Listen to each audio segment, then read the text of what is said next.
In a world surrounded by franchises, reboots, and shared universes, an elite team of podcasters will risk body and soul to investigate the depths of intellectual properties, one multiverse, subgenre, and trend at a time. Who are we? We're the IP Squad.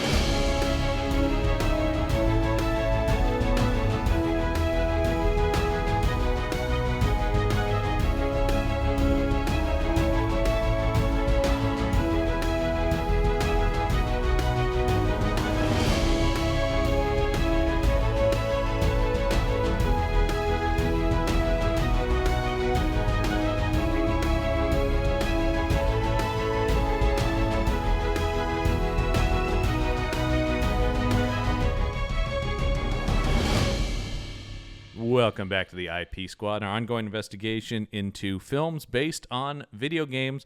I'm John Campbell. Back with me, Mike Gorgone. Live action films released in theaters based on video games. Otherwise, we'd be here for eternity. Yes, this is one of those. Every episode of or every season of the IP Squad does start with the rules of that season of the IP Squad, right? Because look, we could get trapped in the Pokemon animated films forever. Oh my God! I mean, how many of those are there? Lots. Yeah, I mean, it's a ton, and I don't need to be. I mean, there's Resident Evil animated movies, and there's straight to video Doom sequels, and I just and in fact, the Resident Evil franchise we've had to just, for the most part, segue off because there's too many of those. And then anything made by Uwe Boll is just I just don't need that in my life. And actually, we've already talked. If you're a Meet the Monsters listener, you know we've already talked about his Blood Rain movies over there. So we've I had to open up with some caveats because I feel like this is going to be an episode of a lot of caveats from Mike Gorgone. There's a reason I had. I mean, you're sort of as we've talked about, our lead investigator on this thing. So, you've done more of these than anyone. But this one in particular I wanted to have you on because I know you, Mike Gorgone, are a lover of lore.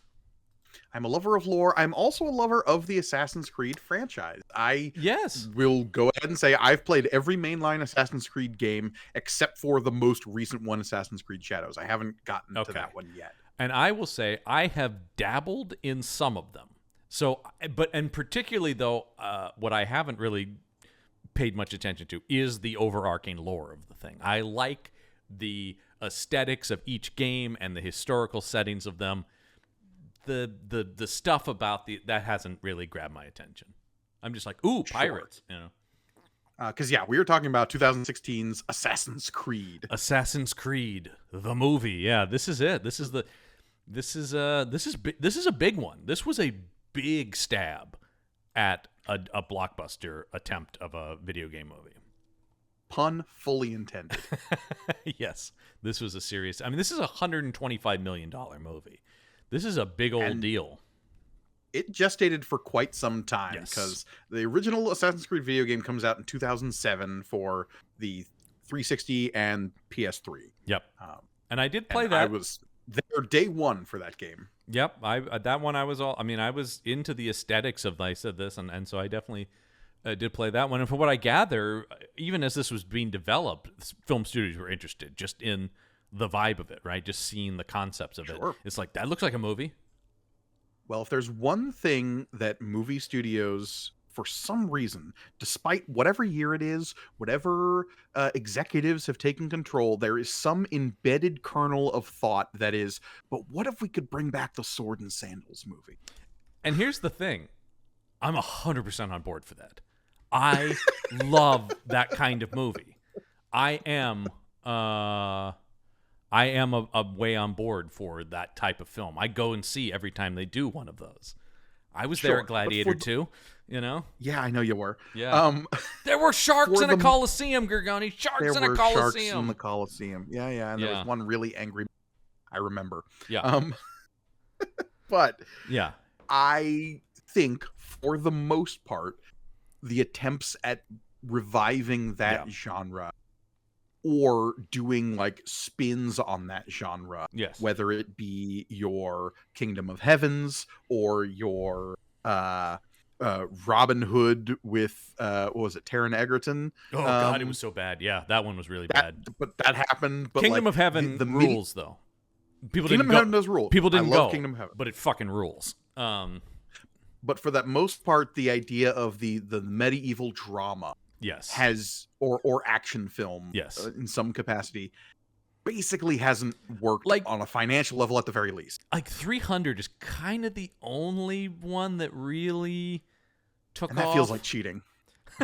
To a certain extent, but I think that did buoy a lot of those attempts, right? Is like, well, look, Sure, that totally. worked. I think the big ones were Gladiator, then 300, and those were like, well, those worked. Why can't we do it? And actually, Gladiator 2 was financially successful. It wasn't like a massive hit, but people did go because that had enough cachet, and I think And look, delivered the goods to a audience just looking for sweet action.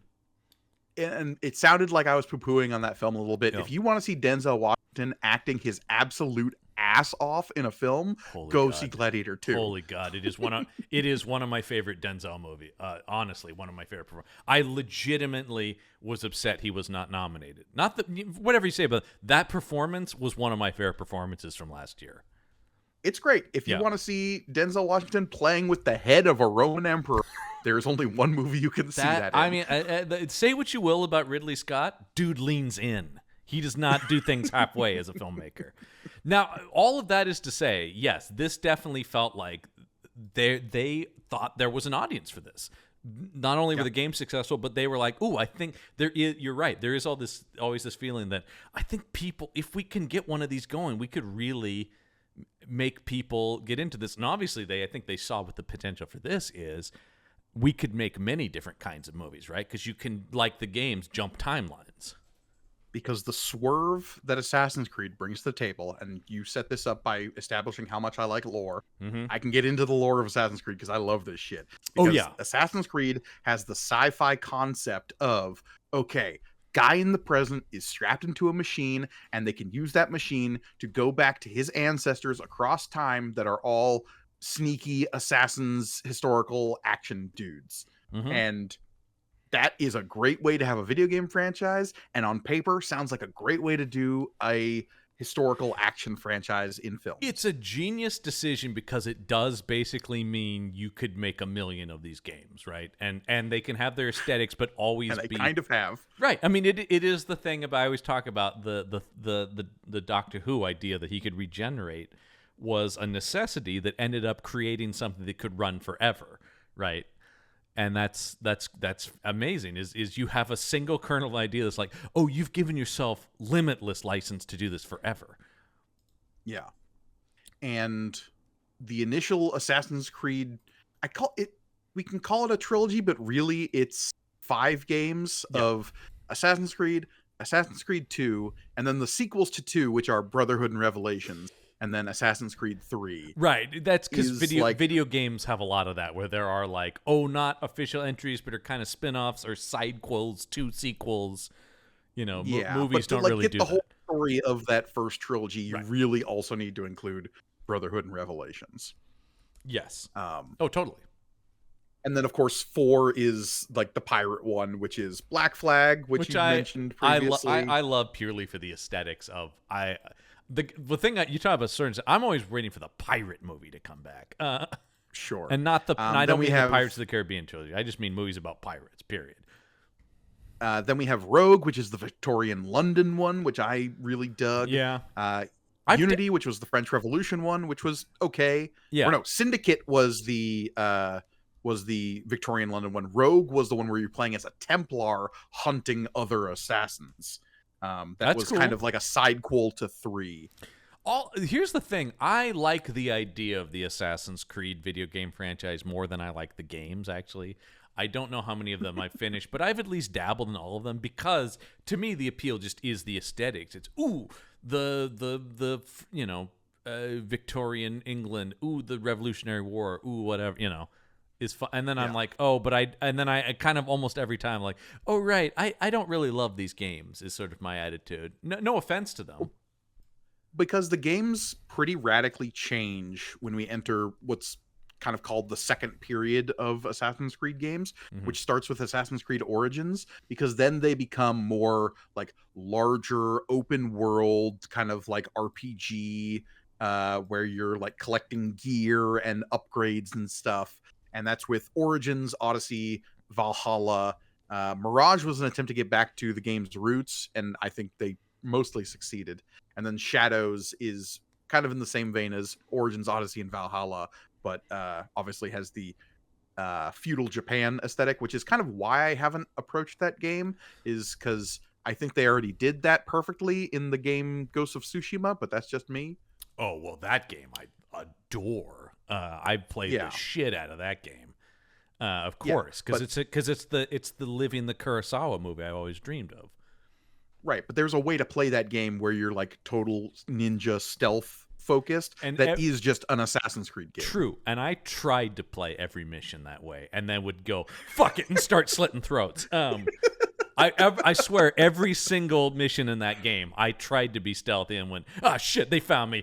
Off goes your head, and you too, and now the whole village is dead. Yeah, and look, that's the thing with the Assassin's Creed games too, is over the course of the franchise, they've sort of recognized that like pure stealth gameplay is only for a limited number of players. So giving people the option to just run in and chop heads off is not necessarily the worst thing in the world.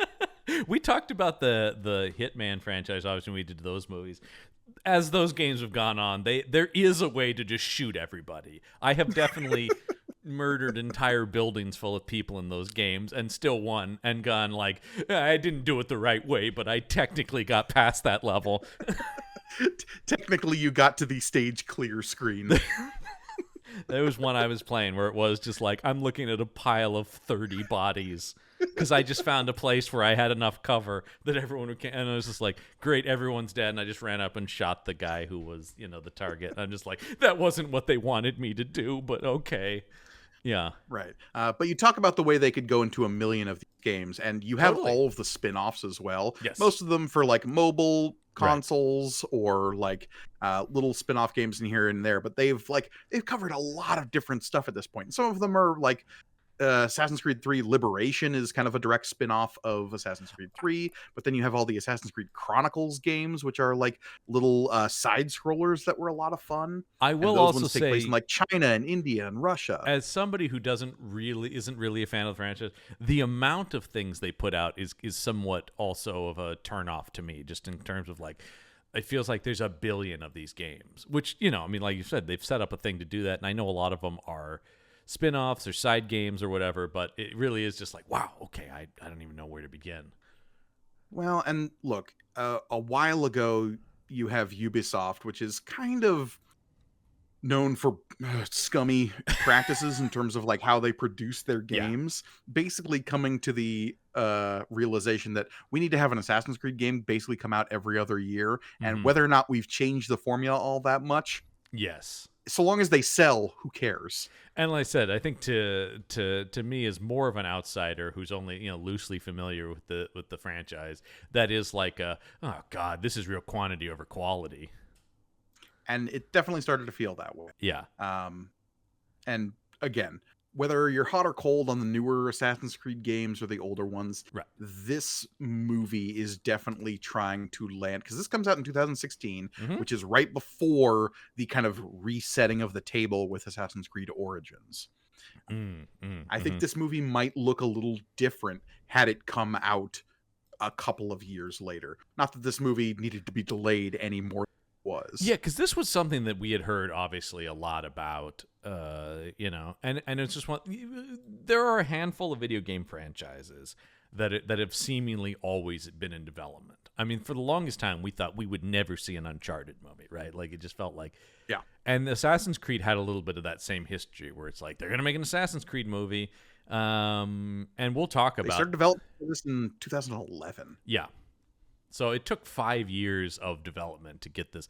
And there's a number of people they went through, screenwriters and stuff. Fassbender was kind of always the guy. Like, he was attached around that time. Or he came in 2012 as director and producer.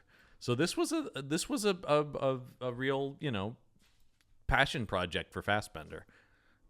Which I love to see an actor who's very passionate And about I will say, the thing they're involved with. from the outset of this, the second they announced him, I thought, oh boy, here we go. This is going to be of quality because that guy is in good stuff. They got a real actor for this.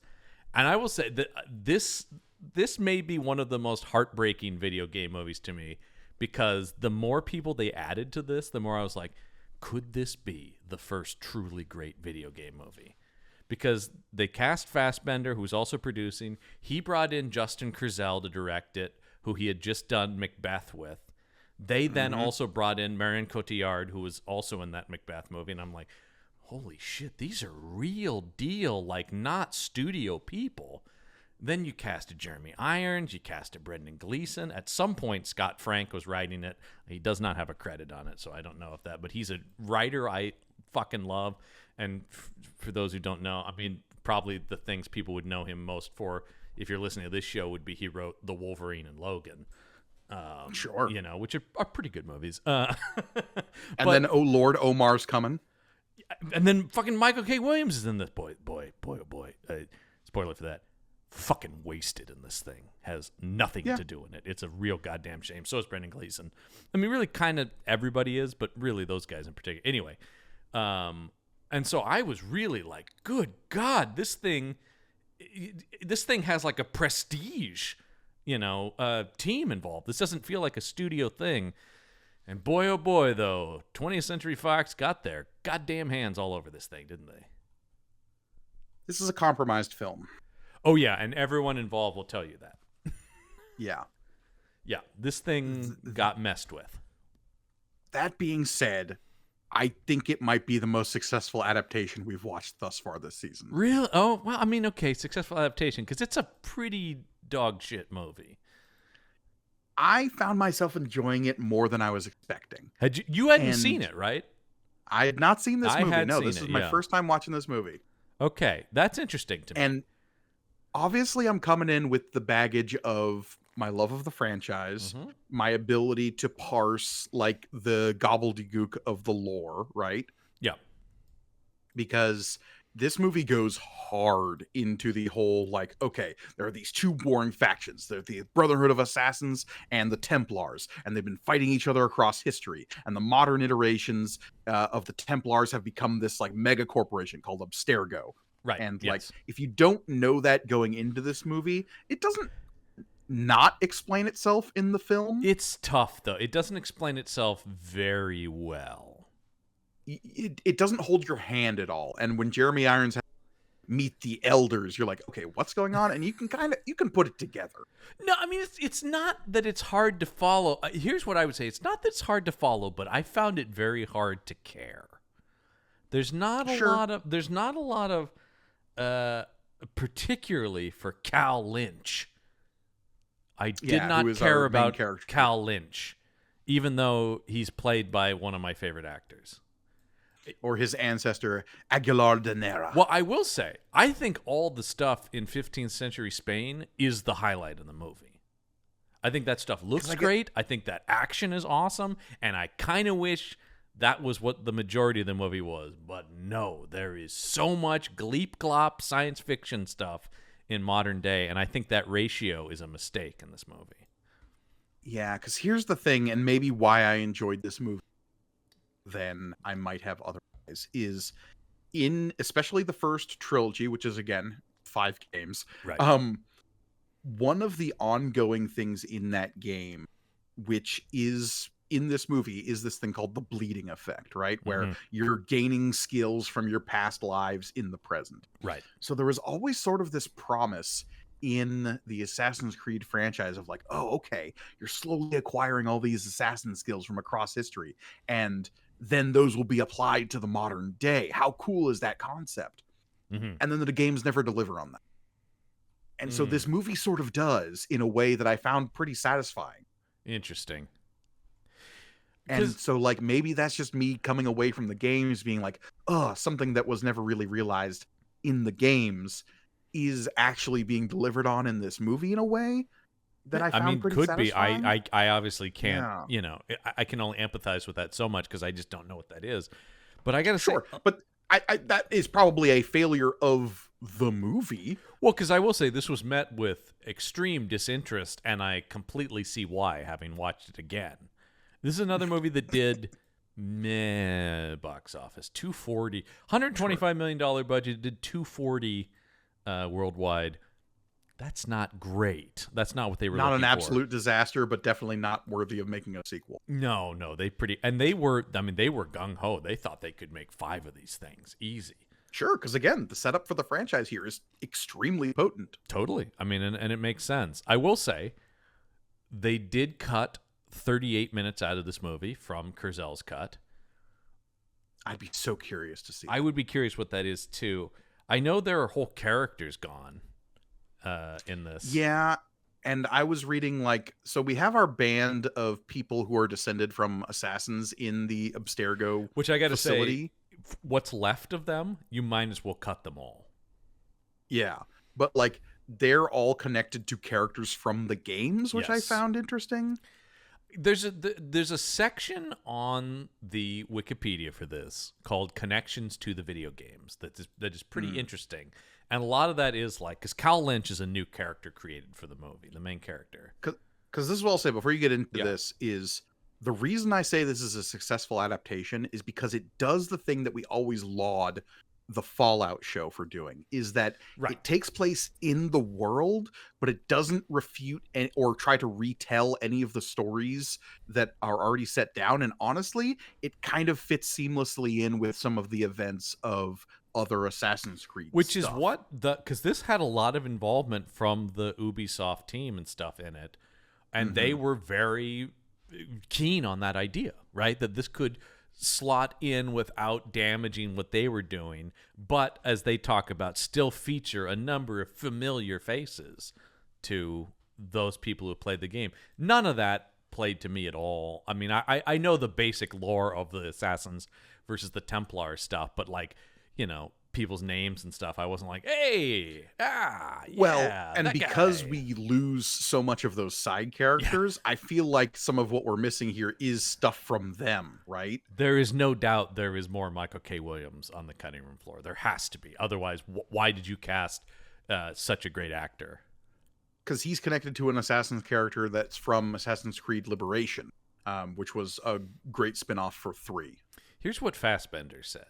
We really want to respect the games and the elements to it, but we also want to come up with our own thing. And one thing that I've learned from doing franchises like X-Men is that audiences, I think, want to be surprised and to see new elements of what they already know and different takes on it. Yeah.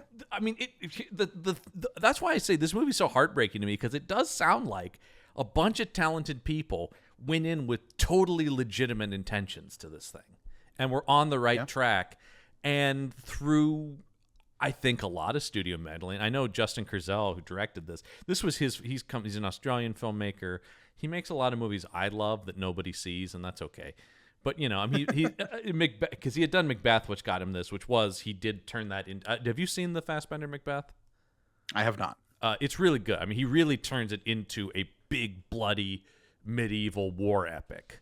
And it's awesome. And when they did this, I'm like, and you can see it in this movie. I can totally see that guy nailing these big set pieces. Because the 15th century Spain stuff, all of that stuff rules, is incredible. I think really is astounding. I think it's gorgeous. I think it's beautifully choreographed. And like I said, my biggest complaint is every time they went from like, no, get me, that stuff is so exciting. The whole chase sequence with Aguilar and the I forget the woman assassin's name. I don't think they even say her name more than once. Maria. Who could care? I mean, that's part of my problem is you don't get to know either set of characters super well. Yeah. Because we'll talk about Cotillard's character. I get what they're trying to do with her, but it failed for me.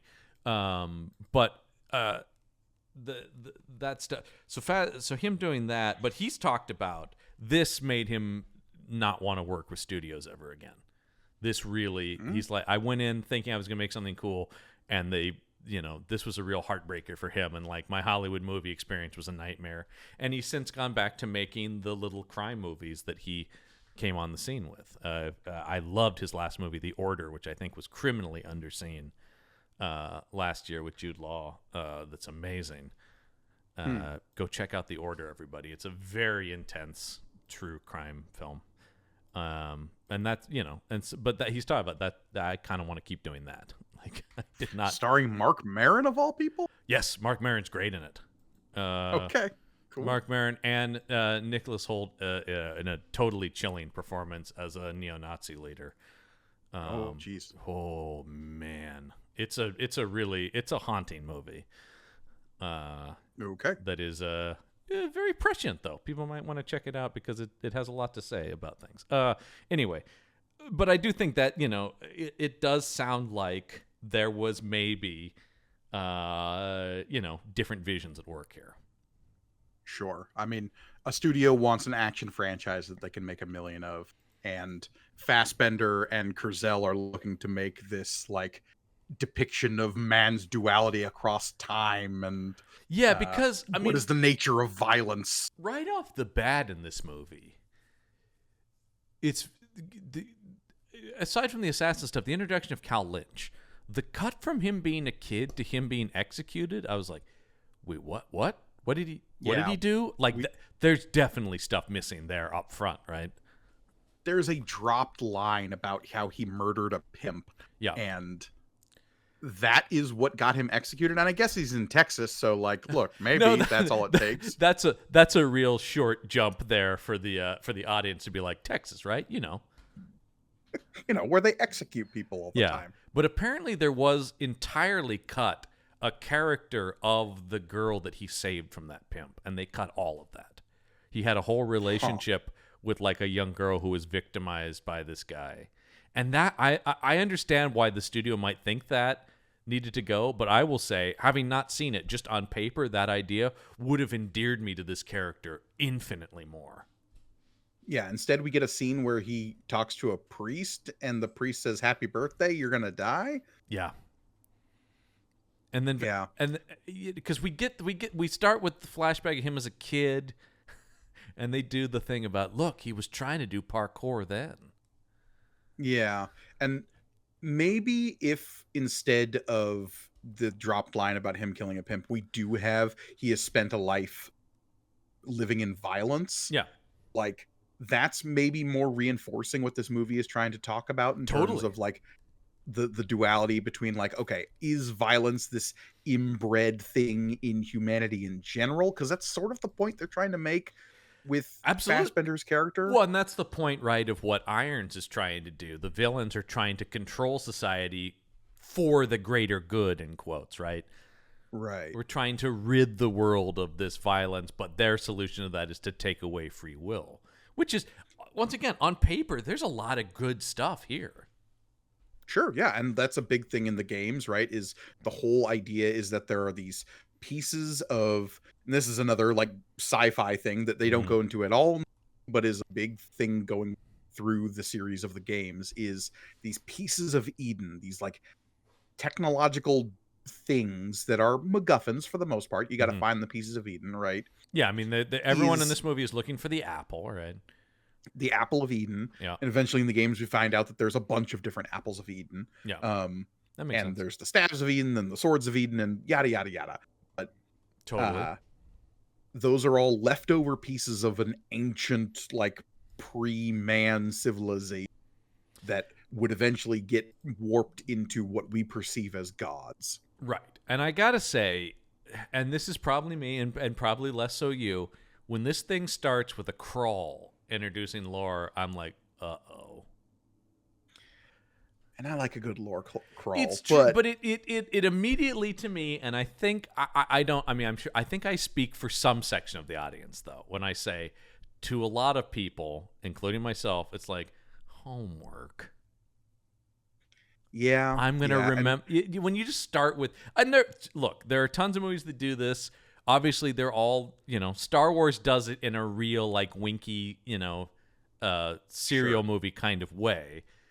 That doesn't, because I will say, Star Wars does it in a way where I'm like, okay, I'm not like, hey, everybody, take notes on this. This one is like names, the Templars, assassins, Apple. Okay. And here's my take, which is for Mike Gorgone and Mike Gorgone alone, which is Yeah. lose the Assassins and the Templar things Yeah. in the opening crawl Yeah. and explain to me the Emirate of Granada, which is on the southern coast of Spain in the 1400s, Sure. which is a like Muslim dominated kingdom that existed in Spain before the two other big kingdoms in Spain united because of Ferdinand and Isabel getting married and then turning their attention southward at the behest of the Catholic Church. I think that would have maybe brought the box office down even more, but yeah, I know, but that's the other thing about the Assassin's Creed games. There's a history nerd a huge aspect history to it. nerd. No, and these are definitely games designed for history nerds. But I just think, to me, also the crawl screams of the studio not trusting the audience. Right? It's like you better fill them in right away, rather than I really prefer a movie that drops you in and reveals that stuff as it goes along. And that's the thing is, like, why have a character like Cal Lynch, who is the audience surrogate in terms of learning all of this stuff, if you're just going to, at the beginning of the movie, say, hey, here's all the information you need to know, when you already have a character who's going to be learning that over the course of... It straight up tells you the Templar and the Assassins are battling for, humanity or whatever, and they're looking for this apple. And then later when we get Fassbender being told about the apple, it's like, the thing that controls people, I read that in the opening crawl. Yeah, I don't know that you needed this. It really did feel like it was just, this was a last minute studio note of studios it's a big thing, but in general it does seem like a big studio note is they're always worried people aren't going to understand what they're always assuming the dumbest audience member is, the bulk of who they're going to be dealing with. And I'm kind of offended by that.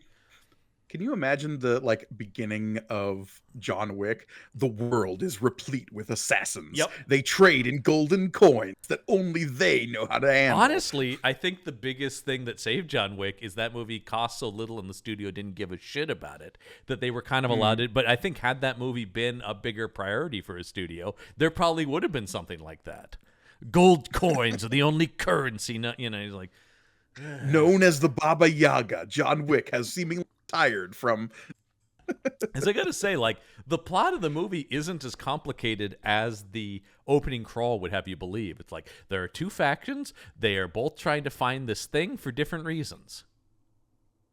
And isn't this movie more interesting if our main character doesn't know any of that, and we as the audience are like, oh, he's finding himself in the middle of this conflict that he knows nothing about, other than the fact that some of the iconography goes back to his parents. Right, because of course we start with the assassin in 1492. Hey, I know that year. I know some big stuff happened in that year. 1492 is a big year for a lot of things. Yeah. But we start there, and then we jump to the 80s, which is where we see Kid Cal Lynch, and he's trying to jump a bike between two buildings or two roofs. And but then when he comes home, his father has murdered his mother, seemingly. Right. And she is holding some kind of necklace, the assassin's symbol emblazoned upon it. Yep. Which is the stylized A. But then, and I'm all on board for that. But then the sudden jump to present day, and he's being executed. I'm like, whoa, movie.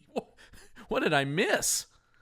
And then because we also have this thing with his dad being like, run, Cal, live in the shadows. They found us. And then we see trucks and guys with guns pulling up. Yeah, and then it just cuts to, I guess they eventually found him. But no, him being executed is completely unrelated. No, because he's executed. And, doesn't he say something about, what are your last words? And he says, I don't remember what he says. He says, I'll tell my dad I'll see him in hell. Yeah. And so you're just like, okay, I feel like I've missed a lot about this guy. Is there a comic book I can read? I think there is, actually. But there's a prequel comic, yeah. Of course there is. Featuring all the deleted scenes.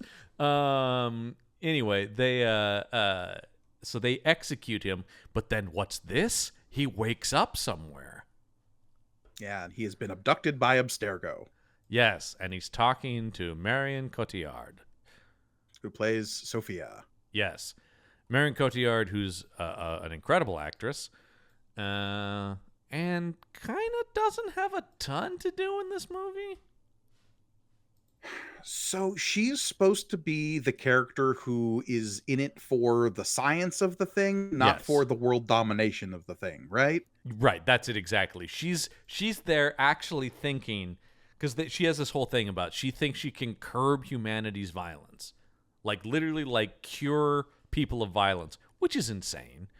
But okay, Right. that she does have, the movie establishes altruistic intentions with this research.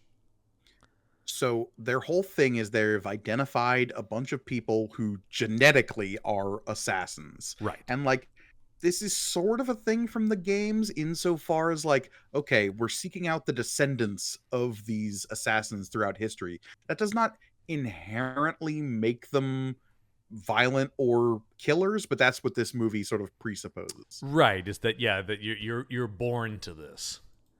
Right. I mean, You were and born to be an assassin, Cal. it's a self-fulfilling prophecy, right? Because as soon as you start having them relive the lives of these assassins from their Right. genetic past and those memories start to bleed into them, then they inevitably become more and more like assassins because of the whole bleeding effect thing. I mean, it's kind of the ultimate downfall of this corporation, right? That they Well, basically, no, but yes. in the movie, it seems like by giving these people access to these abilities, they are able to, overrun them. Yeah, and in the games, the like animus stuff is the central conceit of the game, right? It's the Right. thing you use to access these past memories. And the games have gone back and forth on like, do we have a central protagonist who's experiencing all these past lives, or is it just a nameless player character who is Right. experiencing these things? Now, okay, I got a couple of things let's talk about the animus, specifically in this movie, because I got a couple of things. Number one, somebody 'Cause in the definitely. games, it's just a bed you lie in. Yeah, in this one, they're like, we better action that up. This is a movie, baby. So it's a Yeah. big claw machine that grabs Michael Fassbender and he leaps around a room. And I got to say, Fassbender's commitment does include when he's taking that shirt off, dude is shredded. And I like that it's a visualization of how the person in the past and the person in the present are synchronizing, right? That's the whole thing. Kurzel does do some good stuff where they're mirroring the movements, right, between the two. I mean, it does visually tell the audience what's happening. Here's my other thing about the Animus. And I know this is true for the games, but here's my problem with the Animus as a film device. There are no stakes to it. Because you Yeah. can't change the past. You are merely reenacting memories exactly as they occurred. So he Yes, is and never so- in any danger in the Animus. Well, yes and no, because there's that whole thing where like he desynchronizes because he can't do the leap of faith and it like messes up his spine and he has to go in that weird Wolverine bath and then be in a wheelchair for one scene. That's right. They do kind of, because the movie knows that's a problem, right? So they do try to do a thing like that. And in the games, it's more like, okay, these games need a fail state. So if you like mess up on a mission, you desynchronize. Yeah, right? it breaks you from the reality, which I follow. That doesn't really, that's not enough impact for a movie. In a game, that can work. Yeah. But I do think it is a thing where I would have less of that complaint if the movie didn't go back and forth so much. If this was just a device to get us to the action of the past. That, I mean, my big note would be more past stuff, less modern day stuff. And the studio refusal to that would be, that sounds more expensive. I do think but more expensive than a big CG claw machine that's having Michael Fassbender leap. Yeah, because you're talking about extras, you're talking about sets, you're talking about Fair. And also Kurzel really wanted to do as little CGI as he could. There's still a lot of CGI in here, I will say. But he did, because I think he probably lost that battle to the studio, but did really set out to do as much practically. And once again, the Fassbender commitment, they said he did like 95% of the stunts himself. So all the fighting and stuff is all him, and he learned the parkour and, I'm sure he's on wires and stuff, but still, I mean, I think the script lets Fassbender down. He is in. That is very clear. He is not phoning this in. How many times has that happened with Michael Fassbender? Fassbender is Is it every time, John? I think it's every time. Fassbender is such a sad story. Less so now. I feel like now he's getting some stuff that's worthy of him. But there was a period of time where we were all agreed, oh yeah, this guy's a big old movie star.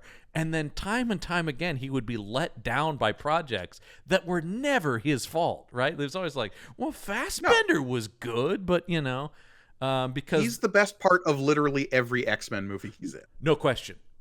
He's amazing.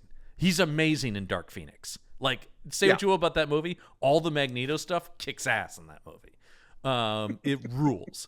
And no, I mean, and one of my favorite stories about Dark Phoenix is I went and saw Hans Zimmer live. Oh If yeah, you can get a chance to go see Hans Zimmer. I would love to live. Yeah, he's amazing. of course, he's the greatest. He did some bits from the Dark Phoenix score, and Yeah. before he does it, he's just like, "You don't set out to make a bad movie, Yeah. but the music is good." I don't remember having an issue with the score. I actually like that. I like that movie more than some people, while recognizing it is, the weakest of those. Sure. It's better than X-Men 3, though. Low bar. Agreed, but still, there's some good stuff in it for sure, and most of it does involve Fassbender. But yeah, because I would say this and The Snowman were the two big ones that were like Michael Fassbender, name above title, and both of them were on paper seemingly home runs. Yeah, and obviously, like, this is post Prometheus. So Which once again you have, is like, a failure. He's clearly the best part of that movie. We see our previous season about the Alien vs. Predator, but across the board, everybody's like, he's amazing in those. It's the reason he's the only character to come back for Alien Covenant. I 100% agree with the "How did this get made?" Hosts who did describe him as the greatest actor with the worst agent in Hollywood. Yeah. But he keeps doing stuff that even that is a funny joke, but is kind of like, but all of these seem like they should have hit big. He should have a detective franchise with The Snowman. Those were hugely popular novels. Why didn't that work? There's that movie actually has insane stuff about, like, they couldn't film some of the scenes because the studio slashed the budget. There are actually like chunks of that movie that just never got made. That thing is insane. That he also signed on to that when Scorsese was going to direct it, and then that didn't. There's all kinds of weird stuff that happened to that movie. And I think I never saw the one in 2023, The Killer. Oh, The Killer is amazing. I can't recommend. That was a Fincher movie. Yeah, of course. See that. See The Killer. The Killer is incredible. Yeah, It's Fassbender, Tilda Swinton, directed by Fincher. I think it'll probably be okay. No, it's really good. It's really good. And it is, to quote, as I often do, Patrick Willems, who described Fincher's movies as competence porn, is accurate. That is a movie about Michael Yeah. Competence porn. Yeah. That's such a funny way of describing literally all of his films. Skilled professionals who are very good at their jobs, and you just watch them. But that movie is literally Michael Fassbender for 2 hours explaining to you why and how he is the greatest assassin alive, which is not what this movie is, even though it's called Assassin's Creed. But anyway, that's very good. I think, like I said, I think now, starting there, I think he's in Soderbergh's Black Bag, which is incredible, and he's got a hit show now with The Agency on Paramount that I love, because of course it's Michael Fassbender and Richard Gere doing spy shit, so I'm all over it. But anyway, but this is definitely in that era where they're like, this happens though, right, with some actors, right, where they're like, this guy's a movie star, what do we do with him? I don't know, like. There's just a weird thing sometimes where everybody's like, we all agree this guy rules, right? Well, what movies do we have for him? Assassin's Creed? And like, this should have worked. Like I said, same thing with The Snowman. Both of these were like, why did these not hit? He's great. Look, and Ubisoft was like way on board for him. They were like, use Fassbender. We 100% approve this guy. Not everyone can be Sam Worthington, who gets attached to Avatar, and then that's what he's doing for the next decade.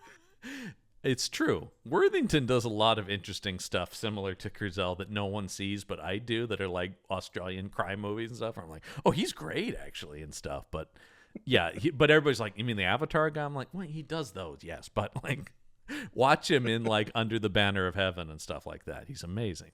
No, people won't. It's all right. I get it. Not everyone wants to watch a thing about Mormon murders. It's okay.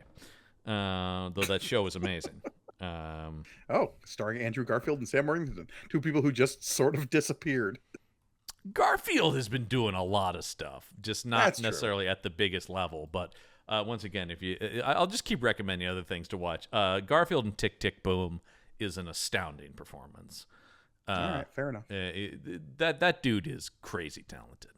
As is Fassbender, and as is everybody. This thing though, and I remember thinking this when I saw it. I was like, watching this movie, you go like, wow, Fassbender, Marion Cotillard, and then Jeremy Irons, Brendan Gleeson, Charlotte Rampling, Michael K. Williams, and what are they doing? I mean, I will say, Irons is doing what you hire Irons to do, which is make Gleep Glop have gravitas. Yep, he is so good at that. If anyone's going to report to the secret organization that's trying to control the world, it's going to be Jeremy Irons. Absolutely. And he is the guy who can say things like, we must find the apple to control humanity. And you're like, yeah, I believe he's doing that. As the genetic sequence for violence. Yeah. And free will. Of course, Jeremy Irons. Sure, yeah. But I mean, like, he does the same thing in The Beekeeper. Like, this is what you pay him to do, right? Is just sit there and go, I have evil machinations. And that's fine. And he does a great job doing it. No notes on Irons. He does exactly as well as he can. Can I say my other big thing, and because it just leads me to what happens to his character as a prime example of this. PG-13 really hurt this movie for me. Yeah, because there's a lot of like, okay, people are getting stabbed, but we see zero blood. Jeremy Irons' throat is slit at the end of this movie, and not there's a drop, no blood. Not a drop. Yeah. That was the one that really, that should be the big impactful spray of blood. He's the main villain and nothing. And it's not even a thing about me being some kind of like, oh, I want to see some blood on screen. It's just, it lacks impact then when that happens. You're like, If the whole movie is centered around an artifact called the Apple of Eden, and it is not held in the person's hand at the end of the movie, covered in blood to symbolize the sacrifices one must make for the pursuit of knowledge and or control, what are we even doing here? I do just think in general, when you talk about the Sword and Sandal movie, those being bloodless, kind of like swords inherently are very violent. You can have people get shot in movies because it's very quick, shot, turn, fall away, and not see blood. Sure. But when you're thinking about stabbing or slicing somebody, when there's no blood on that, it's always just like I said, it just feels weightless to me. Weightless is a good way of putting it. And I mean, I was just talking about Sam Worthington. You talk about an attempt to come back to the Sword and Sandals movie with the Clash of the Titans movies. And when you're fighting just like invisible CG monsters that are just goo on the screen with no real impact or blood to it, that's sort of why those movies don't work for me. I mean, there's a lot of reasons those movies don't work for me, but yes. I still can't believe there's two of them. I can't believe enough people went to that first one to get the second one. Yeah, well, I mean, we went, so I guess we contributed. But do you ever see the Ben-Hur remake? No. Same problem. 100%. And I think that from the trailers, I could tell that looked like weightless CGI stuff. And it's a thing where it's like, it's not good for a modern day blockbuster when I'm like, I don't know, man, they did this better in the 50s. Yeah. And again, that one was PG-13, had a lot of the same. The thing, and then because then you go back to the 50s and the Charlton Heston one, you're like, yeah, that chariot race was so intense because people actually died filming it. Oops, shit, guy got run over. Which again, maybe not great. No, that's got its own problems. But you're like, shit, that did look dangerous. Yeah, but yeah, there's got to be a middle ground here. Man, the cart chase at in the first quarter of this film, that ruled. No, that's the thing is this movie nails every big impactful moment. And then I'm just at least for me, I'm just kind of sitting there waiting for the next big set piece. Okay, now everybody's going to talk about feeling weightless. When everybody is talking like this to each other, the thing about the thing, you have to find it. It just feels like everyone is a little monotone. The movie is very serious. And I'm not saying I need comedy, but it's just everyone is so intense. And he's kind of like, yeah, they're not super interesting to watch. And again, I think a lot of that stems from the fact that the emotional weight of Fassbender really doesn't.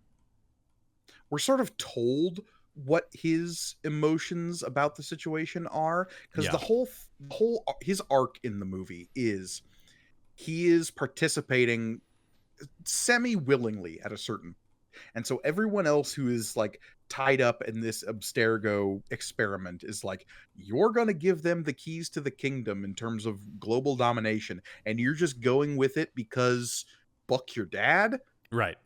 And he's like, yes.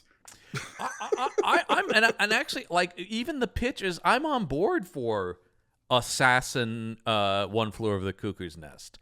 When you get everybody together, I'm like, that could be cool too, but there's not enough time spent, aside from Mike K. Williams, who I'm just like, those Omar, everybody else just kind of is a group of people. You don't really get time with any of these people to get to know any of these characters to care about them.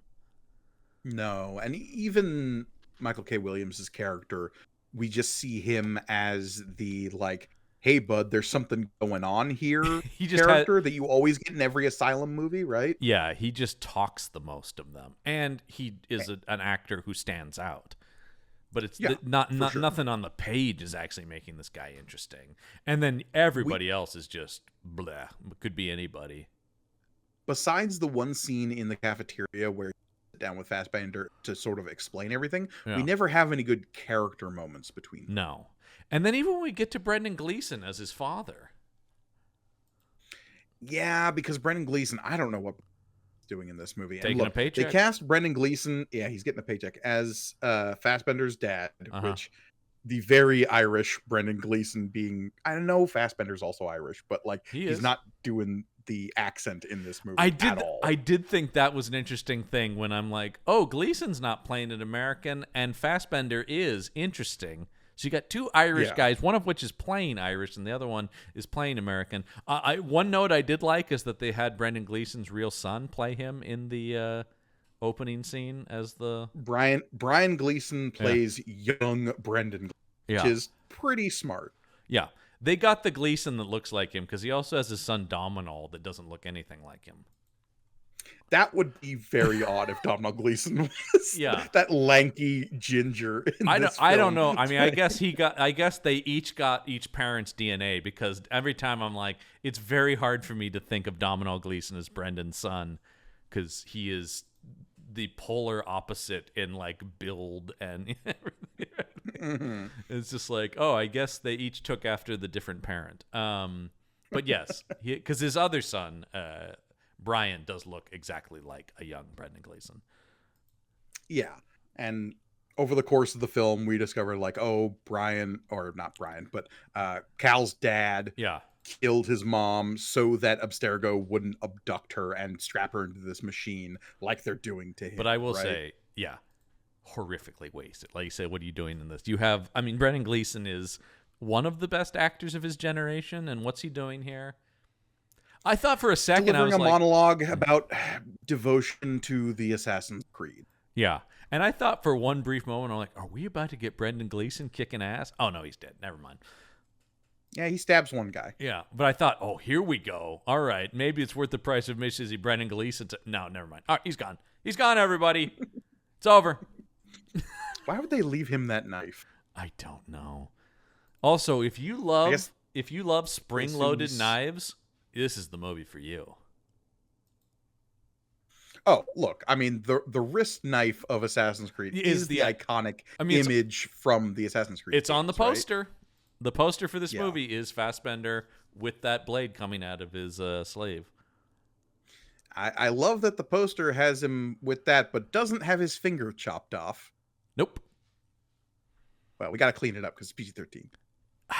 The fact that they chop his finger off in the movie actually surprised me, because that's the thing the games have sort of away from as we've gone through the series, because the whole idea is that, like, as a sign of devotion, the original Assassins slice off that finger so the hidden blade could like move through their hand unimpeded. It's a cool idea, Yeah. And we've moved away from it because dismembering your main characters at a certain point early in most games is a little off-putting. Yeah. I mean, John Wick waits till movie 3 to have him chop his finger off. Yeah. Which was badass, though. But anyway, there's... Again, the big problem with this movie is we don't spend enough time with either of these characters to really get them.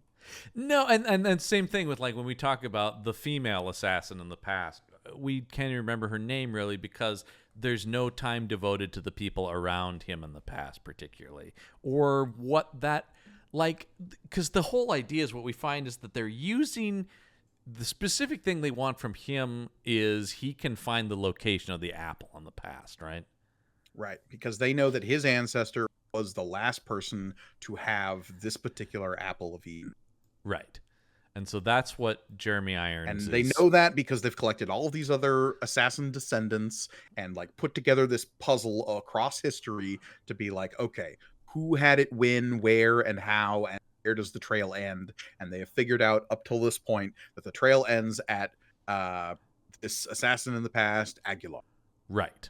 And so they're just like, all right, if he just plays out the events of that, he will discover the location of the apple. And the answer is he gave it to Christopher Columbus? Yep. All right. Cool.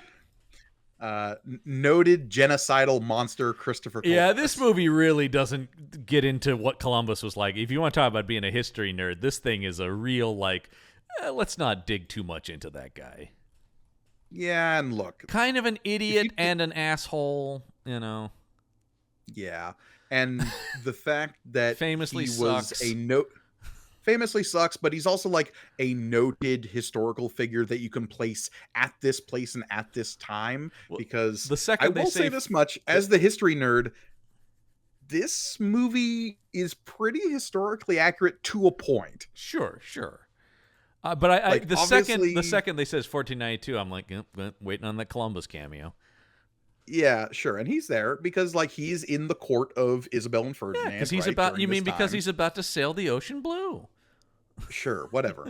Anyway, and discover America, Spanish, except not really. That's not really. No, no, it's not accurate. It's not remotely the big true. historical I would not be Mike Gorgone if I did not point out the biggest historical inaccuracy in this film. And that is the age of Torquemada. Torquemada's like in his 70s as of 1492, and he's played as like this dashing like early 40s villainous archetype. Because he's the main bad priest in the past, is Tomas de Torquemada, who was, of course, famously the guy who made the Spanish Inquisition kill lots and lots of people. Right, yeah, he was sort of your main inquisitor. He's the one who ramped things up, at the very least. Yeah, he really fired people up. And he has also been a character in Assassin's Creed games prior to this film. That I did not know. Yeah, he was featured in, which game was it? It was one of the mobile, like, spin-off games. It was Assassin's Creed Discovery, which was released for iOS and Nintendo DS in 2009. I barely followed the console games. I sure as hell am not following the mobile games. Yeah. It was a sidequel to Assassin's Creed 2, and it takes place in between two of the DLCs. Here's the thing, right? It's like that's all there. I think maybe the movie, it's so weird what the movie chooses to focus on, because it's not so much that it really is. Like I said, for how much talking there is and how much exposition there is, it is actually pretty simple what's happening. They are just trying to find this thing. Yeah. I mean, honestly, that's sort of the plot of the games as well, is we just need to live through enough of these memories to find our MacGuffin. But I feel like we've seen enough of these movies now that have done this before, where it's like, this movie goes out of its way, it feels like, to seemingly make it more complicated than it is. At least to me as a viewer, where I'm like, is that really all that's happening? Yeah, and again, you're hoping that in the process of a simple plot like that, you can insert emotional stakes for our character. That's the biggest. And so let's get to the Cotillard character, because I think she actually has more of an arc, honestly, than Cal does. Yeah, because her whole thing is like, okay, I'm here for let's genetically identify how people are violent, and by doing that, we've also unlocked this like genetic memory thing, which is a bunch of sci-fi gleep clop that, of course, like has been done to death in tons of other science fiction uh franchises. You've seen it in your Dunes, you've seen it in your Assassin's Creeds, you've seen it in you are instilled with the genetic memory Right. of yada yada. Right. Uh, but she has unlocked the ability to time travel basically via this genetic memory, or she Right. can at least have people experience these past lives. Right. And by doing so, she's also like slowly defining what it is about these people that makes them assassins. And she translates that mostly because of the manipulations of Abstergo and the Templars to assassins equal violent people. Right. And so she is, like I said, we talk about it, she is attempting, and this is a real, like, don't think about this too hard. She is attempting to cure violence in humanity. Yeah, and she's been led to believe that is the apples that can allow them to do that successfully. Whereas in actuality, it's just mind control.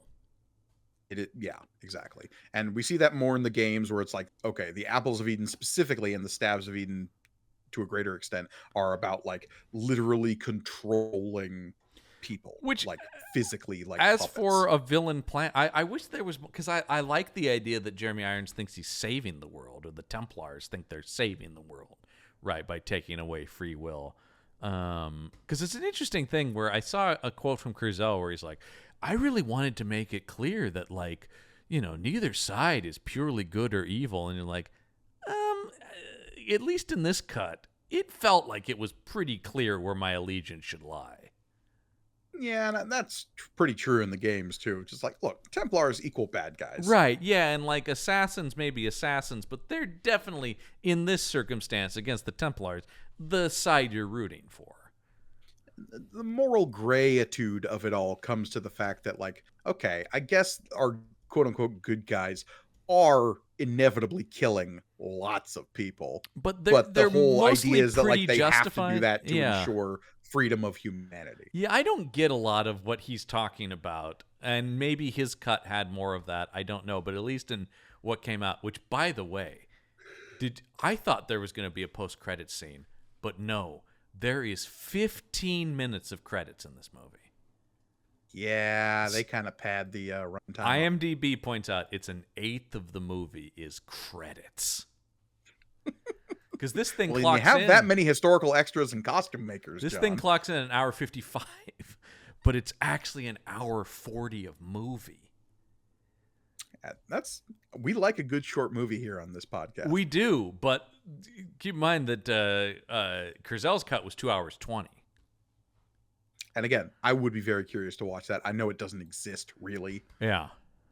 You can sort of chop in some deleted scenes. Right? No, you can't follow that, and I don't know that would have, like, I mean, the biggest thing I think that it seems like they sacrificed was some real character development stuff that I think really made the movie a tougher sit for me, because I just never got on board with Cal Lynch beyond, well, they told me he's the hero of the movie.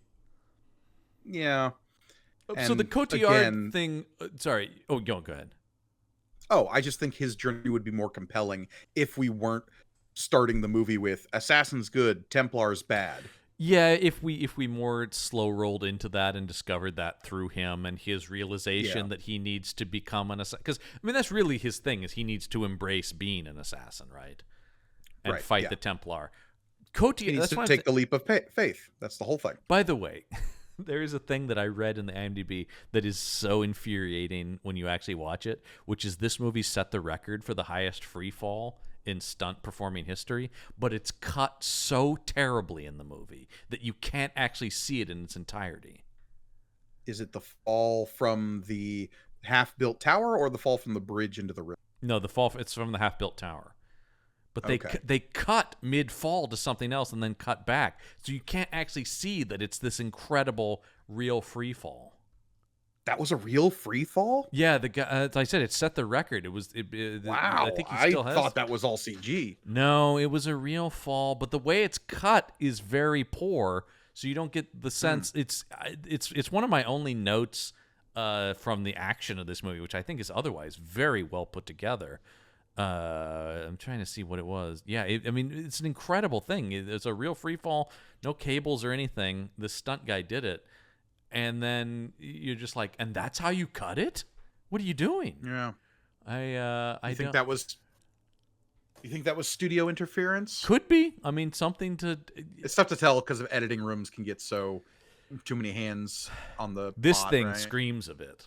You can really feel this thing cut to ribbons because there is just stuff where you can, like we're saying, you can follow the movie, but there's a lot of stuff you have to be like, okay, yeah. Yeah, the big thing is the cut from little kid running for his life to, and now he's on death row. Which is basically like would have been where you get all the introductory character setup for our main character. That's just out the window. Yeah. Oh God, and like what kind of life has he lived, or what kind of morals does he have? We sort of have to backfill that as we go through. Because if you don't have that starting, that's what I'm talking about. Where it's like I don't feel his arc particularly because I don't have a good grounding in who he is for him to arc. That's why I'm saying Cotillard technically is more than, because what the thing ends up being is not only is she the scientist with these altruistic beliefs, her father is Jeremy Irons, who's the head of all this, and ultimately she has to become so disillusioned with what she's doing that she is, involved in his murder. Basically, or she allows it to happen. She Batman Begins him. Yeah, and so, it's like, that's massive, because even if you disagree with him, the idea that you would think your father is so bad that you're willing to let him be killed, that's a huge jump. Yeah, and I just don't think there's enough time with her, and I don't know what they're going for with the Fassbender. Is it a romantic thing? No, I don't think so. No, I don't think so either, but, I could see them being like, well, they're both pretty hot. And don't you want them to kiss? It's a blink and you'll miss it moment that, like, I'm reading too much into this, but like that's just how my brain works for narrative stuff. Well, like, and also this movie's so vague about things, it's easy to do here too. Sure. But like there's a moment where Cal is seeing all of his ancestors like appearing in the Animus, right? Yeah. And in this version of the Animus, everyone who's in the room with him can also see what he's experiencing in the past. Right. And so there's this moment when all of his assassin ancestors are like stepping out of his memories, essentially, or out of his blood. And one of them looks like Marion Cotillard, right? Yes. I did. That did make me go, wait, what? And so she sees that, and there's this moment where she's like, but wait, if I'm also descendant of this, does that, and like, okay, extrapolate what you will out of, it's a brief bit where she sees that. Yeah, but her expression changes. Yeah, that feels like that should be a huge reveal, but it does feel like, oh, sequel, baby. The sequel's going to get into that. No, because there's no question she'd be flipping around in the sequel, right? Well, and in the games, there's a whole thing in Assassin's Creed 3 where it's like, okay, you're playing as this guy who eventually becomes an assassin, but oops, turns out your dad's a Templar, but he used to be an assassin, and so there's this constant flip-flopping of allegiances. And that's all fine. That sounds perfectly interesting if you were to really devote a good chunk of a movie to that. Right. But and again, in this, it's like, okay, his dad was an assassin. Yeah. But then they killed his mom. We get the revelation about like why he killed the mom, and like, does that make a difference to Fassbender's character? I don't know. And then the whole Cotillard thing at the end of the movie, it was like she lets her own dad die, but like, is she still working for the Templar / Abstergo? Unclear. Yeah, I don't quite, because like I could totally see the next movie be her like, oh, I'm trying to change it from the inside, and him going, there is no way to change it. We have to burn it down, But I could also see it be like, well, now I'm doubling down on this stuff because you killed my dad. Yeah. Yeah, she could end up becoming but she kind of let it happen. The fact that The fact that we can But there's that whole thing with the head of the Templars where she takes Sophia aside and is like, "Oh, I see bright things in your future." Oh, Charlotte Rampling being like, I'm going to end up being the big bad of this franchise. So funny because, I guess I've recorded it, but it hasn't come out yet. But eventually we may talk about a very similar thing in the 2018 Tomb Raider movie. Interestingly, Right. starring Michael Fassbender's wife. Yeah. I mean, I remember these two movies coming out kind of like in quick succession, like you say, 2 years apart. Yeah. And both of them being franchise sort of non-starters. And everyone sort of being like, "Oh, they both got a shot and they both missed." Actually, she was almost cast in the Cotillard, but it was almost Vikander in this. I mean, I don't know if that would have made a huge difference. I don't think it would have mattered. I think it would have been, in the case, two good actors not super served by this script. Like I don't think Cotillard's bad in this by any means. And in fact, I've never seen her be bad in anything. It's just I think you're reacting to this movie is servicing some lore stuff. Yeah. And I'm reacting to, and I don't think you disagree, that there's a lot of character problems here.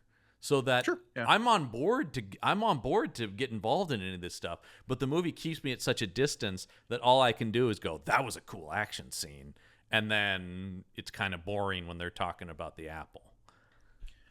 Because that's the thing, for an hour and 40-minute runtime, deleting the credit runtime, the longest credit sequence I've ever seen in a movie. I think the movie does a pretty good job of bringing you back in at enough times that you don't completely lose track of what. No, I was never confused. Like I said, I just never cared particularly. And I wanted to. And I thought this the first time I saw it. The second time I've seen it. And I had the same reaction, which I'm just left cold. And I think that's what happened to audiences. They were like, I'm sure a lot of people left this movie going like, eh. Yeah.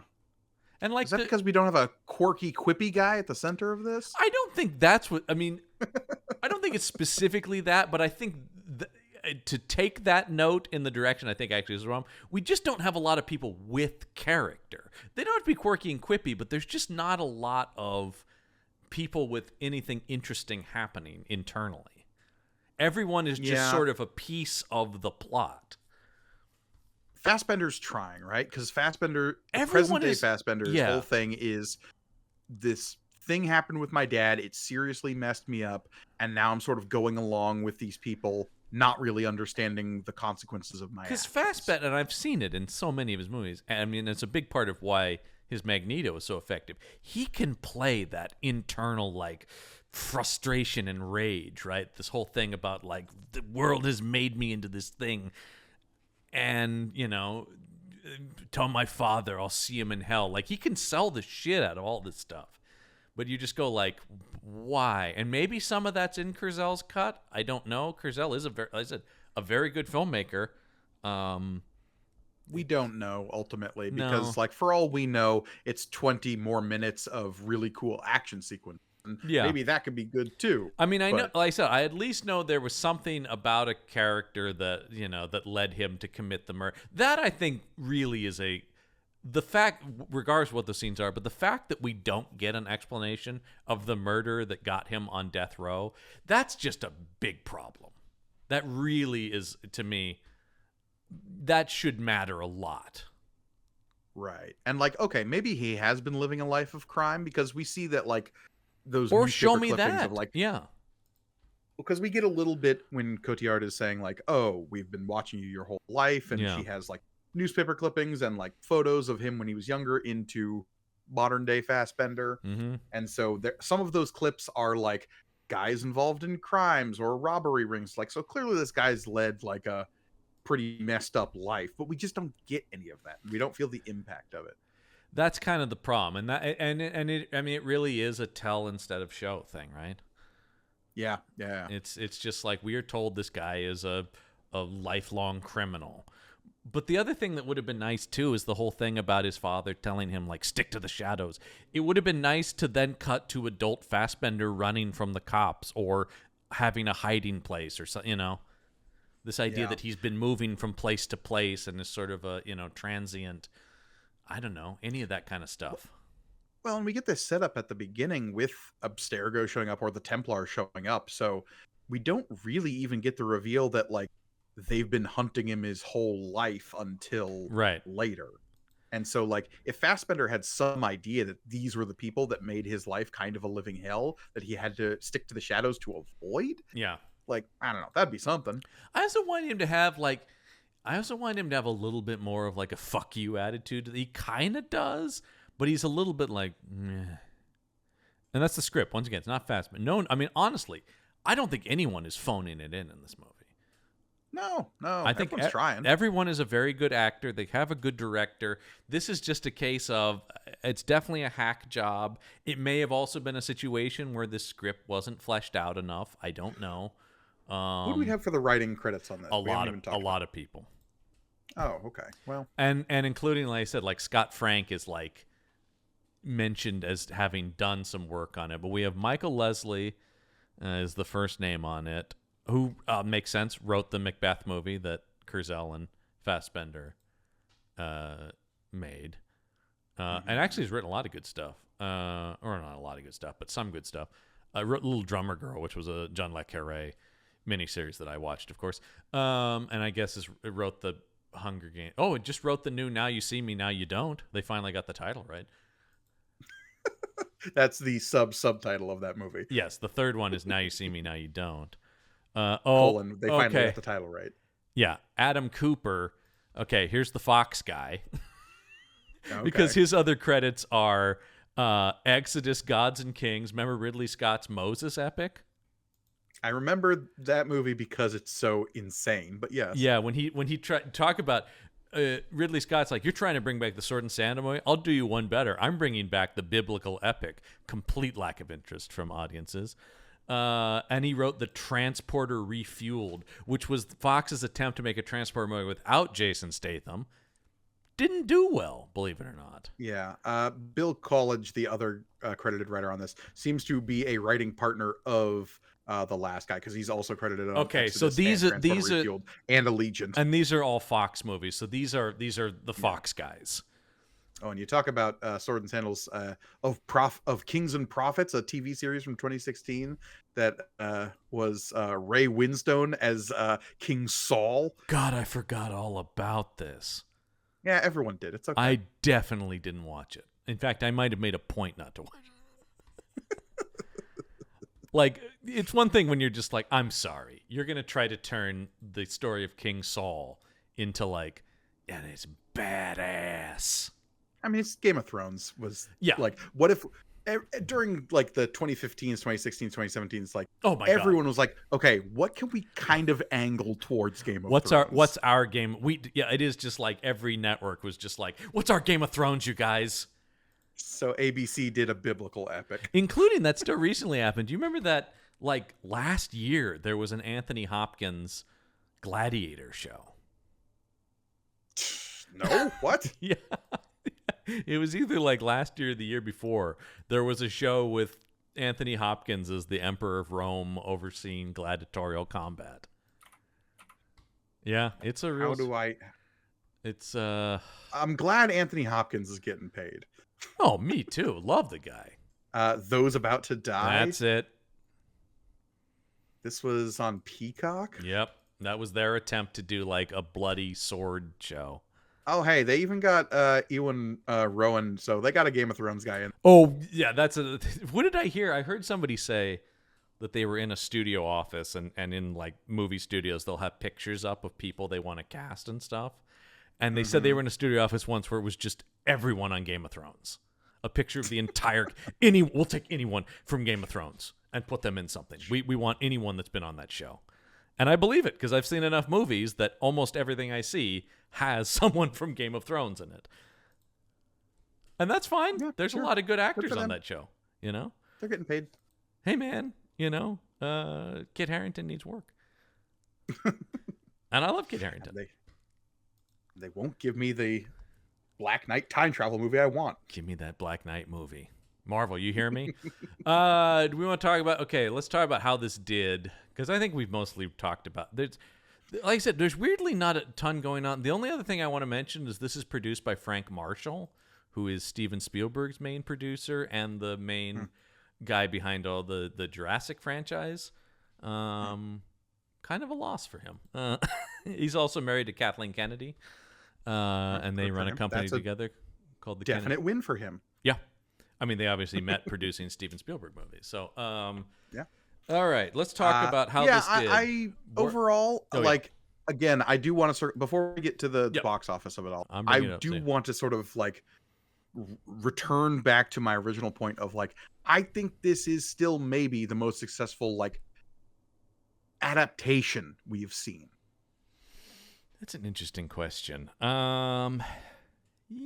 Of the ones we've done thus far on this season. Yeah. I will say I am struggling because I have recorded some past this because of guest availability. Like you just said, you've already recorded the Tomb Raider one, and I think that's also a very successful. I think that's a really successful adaptation to, tip my hand for that review that's coming up. Yeah, I think yes. In terms of translating the game, there's a lot that works here. I just wish it was a better movie. Sure. As a film experience. I don't disagree with that. Yeah. And I am bracing myself for the level of hyperbole we're about to experience in the reviews at the end of this. Oh yeah. Let's talk about the box office. All right, Gorgone, I have here the top 200 highest grossing films of 2016. I'd like you to take your best guess at where this movie ranked. Give me that top 5. The total box office for this, you said, came in at around like 400. Oh no, 240. 240. Okay, never mind. They fucking wish it was 400. We may have already done this too, but you've obviously forgotten, so it doesn't matter. Or I may have done it with somebody else. I don't know. Once again, these are recorded. Anyway, the top 5 are Captain America: Civil War is the highest grossing film of the year, followed by Rogue One: A Star Wars Story, followed by Finding Dory. You forgot that thing made $1 billion, didn't you? Boy, good time to be Disney, because at number 4, also with a little over $1 billion, Zootopia. And then at number 5, just edging, just a little under $1 billion, it's The Jungle Book from Jon Favreau. That's right, folks. All 5 of the top 5 were produced by Disney in the year 2016. They just can't be stopped. Well, because the thing, Disney's just like, well, if that one didn't work, the next one will make $1 billion. So where did Assassin's Creed land with its $240 million? I'm going to say I don't think this breaks the top 50 with that. Okay. I'm not telling if you're right. I'm just saying that's indicating nothing. That's just saying. I'm going to guess 69th, because that's the funniest number I can think of. No, it did better than that. It came in at 37th. Okay. 37, sandwiched between Clint Eastwood's Sully and Hidden Figures. You remember the movie about the NASA mathematicians? No. Oh, it's pretty good, actually. Okay. It's about the 3 black women who were like key mathematicians, pivotal in space flight, but of course were forgotten by history. Well, now I feel like an asshole. But I will say, it's sandwiched between 2 like very mature dramas that were thrilled to be making $200+ million. That's the thing. Sully. Yes, that movie took place on an airplane. Oh man! By the way, I love Sully. I think it's so good. Clint Eastwood's Sully. Damn it, he saved those lives. He did, and they tried to railroad him, Gorgone. They tried to throw him under the bus for that. But not Tom Hanks isn't. It's a great mustache movie. You get both Hanks and Aaron Eckhart doing some amazing mustache work as the pilots of that plane. Oh God, incredible mustache work. That's what I look for in a movie. That's what we can take away from it. Okay. Oh my God, it's the best. I mean, because once again, hot take. Tom Hanks, very good.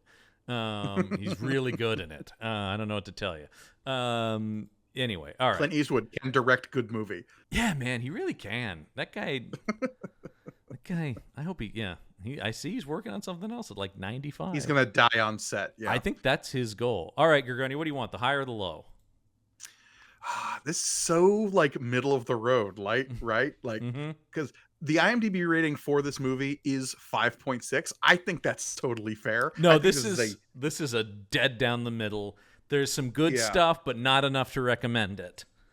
Give me the low. I'm sure this is gonna like just make me groan, but go Okay, for it. get ready, because this is basically a series of statements.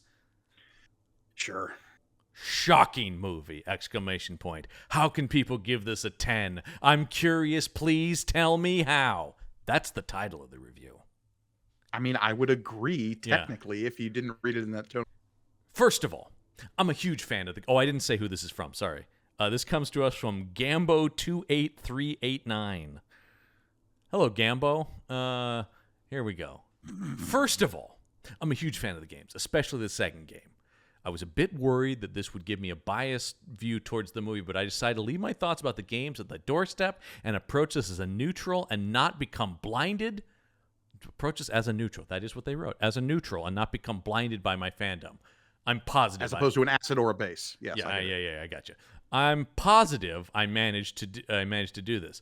My mate, not a fan of the games. I'm not going to give him an accent, but he would have one. Decided to join in after he read a lot of mixed reviews about the movie, especially here on IMDb, where people tended to give it either a 10 out of 10 or a 1 out of 10 score. This caught his attention and he decided to give it a go. He regrets this decision now. As the ratings showed, there is a big difference in opinion about this movie. If this is due to the large fan base of the game or the content of the movie is not something I'm going to speculate about. However, what I will say is this. I seriously do not understand how people can rate this movie any higher than a 6 at max, even if you are the biggest fanboy ever. Nothing in this movie gives a feeling of anything remotely close to a perfect score of 10. Not the acting, not the special effects, surely not the dialogue, not the characters, and certainly not the story. To me, what I got presented with was a big, lukewarm tomato soup of a movie. Missing any real context with a few nice moments at best, the chasing theme through the city was well made, I thought, in a mix that at most generous might be categorized as action-driven entertainment without any real point. It surely can't be categorized as factual history, knowledgeable, realistic, or anything else like that, but that is well known, as everyone who played the games knows it's built on fiction. The problem with the movie starts here. It goes forward in a way that it tries to combine the two elements of video game and movie without finding the correct balance. The result is a semi-realistic world we have a hard time relating to, and that seems unrealistic and fake. It works in the video games, but on the big screen it just does not cut it. And this is particularly down to the story, which lacks depth. When you think about it, the games are much better versions as well. They tell the story over far more time and through interactive experience, which gives it the necessary depth to be believable, vivid, and successful. When you try to minimize all of this into 2 hours of movie, something must be sacrificed, and the first thing that's sacrificed is the story. It becomes rushed, forceful, and a bit cheap. The second thing that struck me was the acting. Michael Fassbender gives us an uninspired performance, but does what is demanded from the role. That means you don't really get a lot of compassion for his character on a deeper level, just enough to cheer him on through the movie. Just enough. One thing he did manage for this movie is being physically fit and at least managed to look pretty badass. This kind of saves his role, and he gets a plus for the fighting scenes as well. I thought he executed them in good style. His lines, however, is just not personal or interesting enough and gets forgotten in a split second. They don't stick. A shame, really, because I think he could have made a decent character with some better dialogue and cheaper and deeper character creation. The backstory we get presented is rather paper thin and don't do the character any real justice. Marion Cotillard plays the scientist responsible for setting up the time travel and shows a very similar figure to Fassbender. Uninspired, but saved by good looks. She simply does not impress on any level and reminds me a lot of the role she gave in The Dark Knight Rises.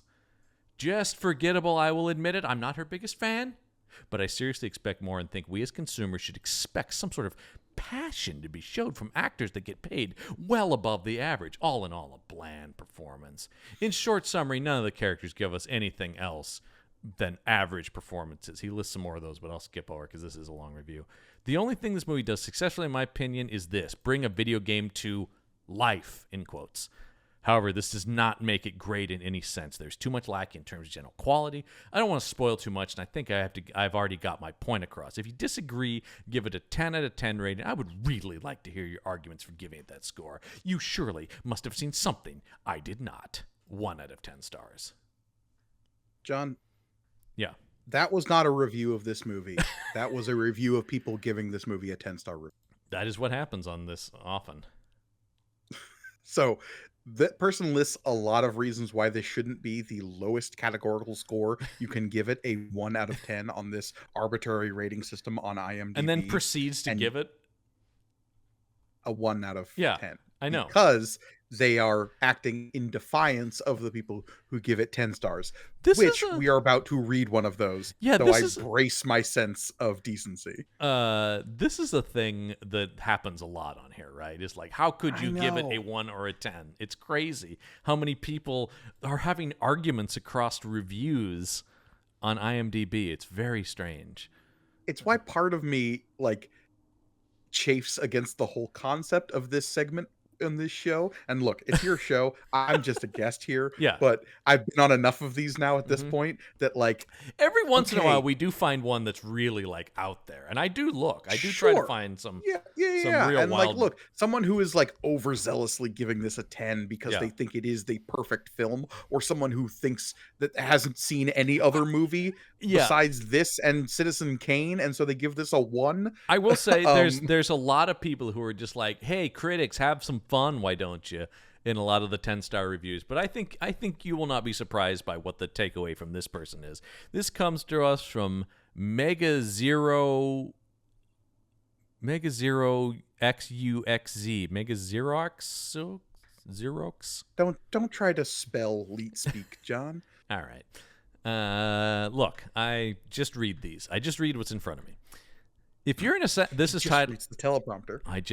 If you take the teleprompter off, I'm just going to be like, what? I'm Ron Burgundy. All right. This is For those who know. Yeah, the title of this review is, if you're an Assassin's Creed fan, you will love this movie. This movie is more of an homage to the game.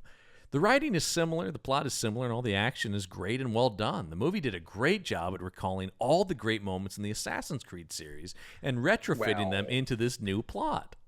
I don't. If you have played all the games, talking to you, Gorgone, if you have played all the games, then this movie is perfect. It doesn't go into detail about the Creed of the Templars. You will have to fill in the blanks on your own.